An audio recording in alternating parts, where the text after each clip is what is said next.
natupad, asahan sa wakas. Pagleran personas, ang iminawagaywan, o amang madhala, kailan ba kaya lalaya?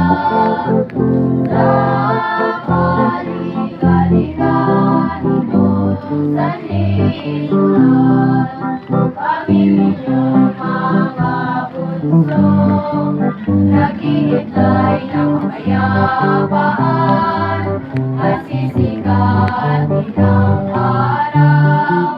Sa bayan kong iniliyag, ititig sa mga dugo ang ngalan ng kapayapaan at sisikatin ang araw.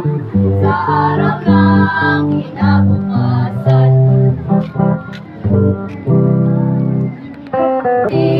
sa lugar na ito kami ay sumaki, at sa oras na ito kami ay nagtitiis. Dahilan sa utos ay batang Moses, ang samahan na aming kinagaglay. Samahan at Lubers, salating mahal, pagbansang panalangin tungkol sa kapayapaan ng bayang Pilipinas nating minamahal. Ipagsasaysay ang aming tirahan, nanggaling kami sa kaluluhan.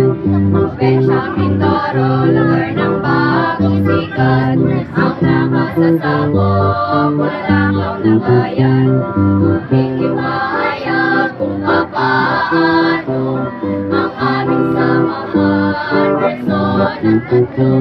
At mayroon pang tiis na solo, ang kahulugan ay pakinggan ninyo. Ito ang aming And so napapanood nyo po ngayon ay isang grupo po ng pambansang solo sa Diyos, at nakarating po sila dito sa Latasan. So ang iba naman ay mga nasa resort para ma-enjoy ang kanilang weekend.